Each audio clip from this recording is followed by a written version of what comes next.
Hi everyone, can you hear me, Thomas? Now we can hear you. Great, fantastic. A world champion, how does that sound?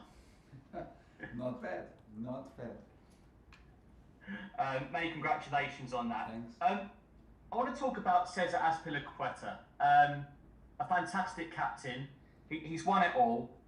Going forward, how important is he for your plans? He's always important, and the plans are most of the time not longer than 10 days or 14 days max, so in football.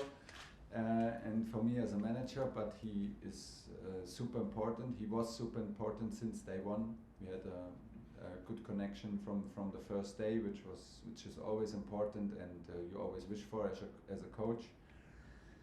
And you know, he gets better with every game he plays.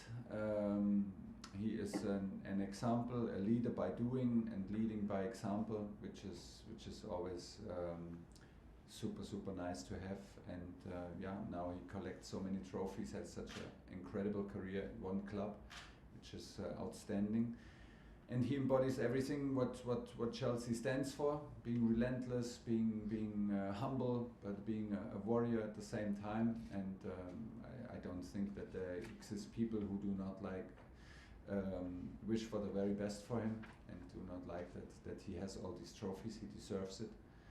If you see what he did, like how he protected also Kai before the penalty was brilliant, and this is what he does, and this is what he does on a daily basis. He protects the team, and he's the first one to step up. So happy to have him.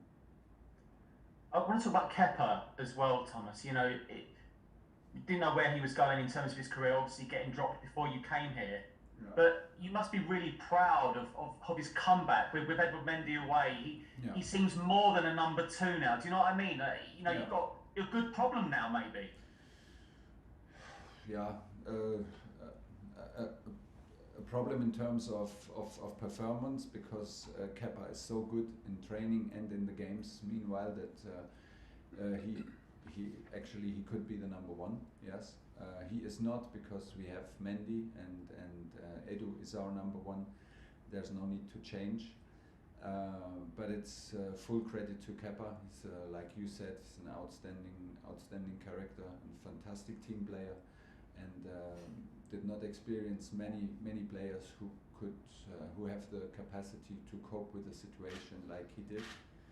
In the end, he comes out stronger of the situation than ever, which is very nice to see, because I can only say thank you on an almost daily basis of how much he gives into the team and how much he is he gives as a team player. It was an incredible hard decision, because he was a huge part in the semi-final of the World Cup to bring us to the final with 2-3 big saves, and still. We would have done the same thing if it was the other way around. We accept it as normal, or like we take it more or less as normal, but it's not normal how he behaves and how he pushes the team even in moments like this. And he deserves the very best, and he's a big part of our group. What's the latest on Mason Mount? Sound about doubts about the League Cup final. What can you tell us? Yeah, we will push for the League Cup final. We will push, and he has injured ligaments in the very first minutes of the final, unfortunately. So Champions League seems to be very close, and we try hard for the League Cup final.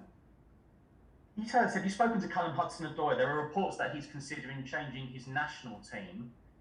Is there an update on that? To Germany. Into Ghana. Was that something you'd advise him to do, or was it something you'd say, look, it's totally... No, absolutely not. Hear it for the first time, and was not involved in it, and maybe will not be involved in it. Okay. Thanks, Thomas. Thank you. Thank you, Michael. Next up, we'll have Ian Abrahams, TalkSport. Hi, Thomas. How are you? I'm fine, thanks. Congratulations on becoming champions of the world. It's amazing. Talking of which, Kai Havertz, once again, like in the Champions League final, got the winning goal for you. Would you like to see a little bit more consistency from him, and do you expect that to come this season, or should we wait for next season? Should not wait too long. If we isolate maybe the goal scoring, yeah, we can say we expect more. He expects more for sure, but in consistency in terms of what he's giving to the team, I think he stepped up already, and he is pretty consistent. We can see a lot of intensity in his game, a lot of physicality. He has already stepped up from this season in training, and when he plays, he relies more on his strength, which is his body, which are runs without the ball. He is he's more relying on this. He's more focusing on this, which is a good thing. So I think he is actually in the process of being more reliable and being more consistent. Of course, he's an offensive player, and of course he has the ability to score, and of course we want more goals. He wants more goals. So in this part of the game, he can improve. He can be more clinical, he can be more precise, he can use his technique a bit better in shooting technique wise. So there are aspects of the game where is still space to develop, because he's also still young. But he now stepped up twice in big matches in crucial moments, which can only be good for his development. 16 points behind City. Yeah. I'm wondering where your Premier League ambitions now are this season, or are you going to concentrate on trying to fill your bag of silverware with the League Cup, the FA Cup, and remaining champions of Europe to add to your World Championship? Well, we will not say no, but listen, it's quite hard. Everything is quite hard, and that's the challenge, and that's what we love. Yeah, 16 points sounds too much. Is too much to where we want to be and what we demand of ourselves, but it's the reality. And first of all, we to reach your targets, I think a realistic approach is also necessary. So we should not get confused in thinking about winning the Premier League, and still we have to realize that we are in a race for top 4 right now, which is a huge thing in Premier League in general. In the end of the season, you have to. In the end of the season, you can look back and think about the reason why it is like this, and try to do stuff better. You can do, of course, as a staff within the season, try to improve. This is what we do. But right now the focus has to be on a realistic approach, that we are in a race for top 4, and we have to make sure that maybe in the moment things are not so super easy for us, and that we also like the matches and don't get frustrated in matches that are tough, maybe against on the first few smaller teams, and that things are not so easy for us at the moment. Once we do this, I think we are a competitive team, still are, and go step by step in any competition. We will not start judging competitions now. The most important game we have is tomorrow at Crystal Palace, and after that we go again switching competitions, which is a good sign, because it tells us that we are in many competitions, and we should not lose faith now, and not get frustrated or less passionate about what we do. Let's keep on going and push ourselves to the limit. Last quick one. You mentioned goals before regarding Kai Havertz. Yeah. And I'm not asking you to be critical here or looking for some sort of great headline, but are you a little bit disappointed, maybe the wrong word? Are you a little bit concerned about Romelu Lukaku maybe not having the weight of goals this season that we all thought he would get back in August? We all thought you might win the title off the back of signing him with the number of goals he bring in. Yeah, and I still believe that he will, because he always did. So we need a bit of more patience than we maybe all have or wanted to have with this signing, of course. We demand a lot from our strikers, also in terms of intensity. So there are several reasons why things are maybe like this, and we're on it. You know, there are teams who heavily rely on one goal scorer out there. It's no secret, and there are like also teams like Manchester City who don't heavily rely on one person, but have it on more shoulders, and it also works, and they score a lot of goals. So both things work. We want to bring Romelu in better situations. We want to create more situations. We want to understand him better. The teammates want to understand him better. So it is an ongoing process. In the end, we still have trust because he proved in any club where he was that he is the guy who has the last touch in the end of attacks. So he had now like a very important goal for us again in the final. It's it's like you say, disappointed is not the right word, but of course we thought we for him, especially also for him, and I'm pretty sure him as well, he wanted to produce the numbers right from the start. But listen, so we are all humans, and we keep on going, and we demand a lot defensively from our strikers as well. Alistair McGowan, BBC. Hey Thomas, I just wondered if you could maybe give us an update on Reece James's fitness.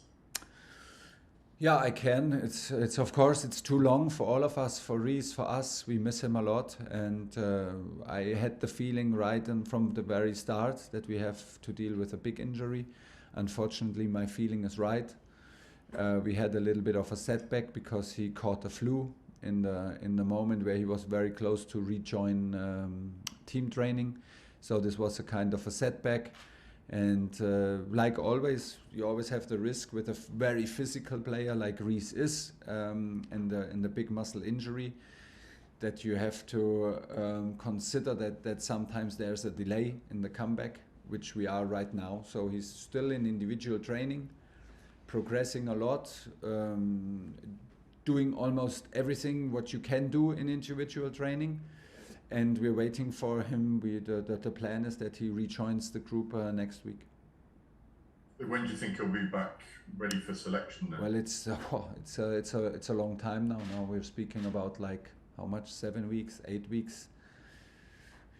I know that everybody in the physical department doing an excellent job. So once he is in the team training, we can rely that he did a lot, and that he is ready to be like under a certain amount of pressure and of freedom of movement and acceleration. Otherwise, they will not give him free for team training. I actually don't know. I don't know. Every time I would say now would be wrong and would just be a guessing now. So I hope he can come back to team training next week. This is the next step, and then I can maybe give you more insight. Okay. Just staying with medical matters, I'm not sure if you saw it this week, but I think France has changed its policy on unvaccinated players last Saturday, I think it was. Yeah. This came to attention because of Novak Djokovic. Yeah. And I just wondered whether you'd heard any more on that No. Unvaccinated players could travel, and what you thought of that. They can travel now. Yeah, they can travel as long as they take a test and obviously not positive. Okay, so which is good news because we have some players that are concerned, and we will take absolute care, like we always do, that they are like, if they travel if we make them travel, that they are like negative, of course, and tested regularly and precisely. So good news for us, and it's important. Okay, thank you. That's the last question by Charlie, PLP. Hi Thomas, lovely to speak with you again today. Just want to go back to the theme of your forward players, because in recent weeks we've seen Romelu Lukaku playing regularly, him linking up really well with Hakim Ziyech as well, and Kai Havertz in the last 2 games playing. Do you feel that you're moving towards maybe having a settled front line, and is that something that you do want to have at Chelsea? Everybody is maybe looking for that, and for how did you call it, settled line up at the front, yeah. because I mean we have so many players and they have so many qualities that sometimes it's hard to pick, and sometimes it's hard to judge who's in the best shape or who can help the most, and sometimes you interrupt a good run by good meaning, but then in the end you have doubts if you interrupted maybe somebody's run or like good form. And it is, like you're very right, it is about connections, and we're still looking for the connections. We switched systems lately between like a back 5 and a back 4. So I think if we play in a back 4 and play a 4-1-4-1, and we have the wide right winger position, this is a position that Hakim suits very best. This position was not available from the start in the final, for example. So we took the tactical decision to play with a back 3, and this did not leave us with the same position for Hakim. So he was out and came from the bench. Sometimes it's like this, and on the other side, you're very right. We are looking for connections between players who can link up good, who can link up genuinely and without too much effort, who have a good understanding, a similar understanding of the movements. And this is what we are looking for, of course. And while you are looking and while you are trying your best, players get injured and you start from all over. You start from scratch. So this is daily business and daily life.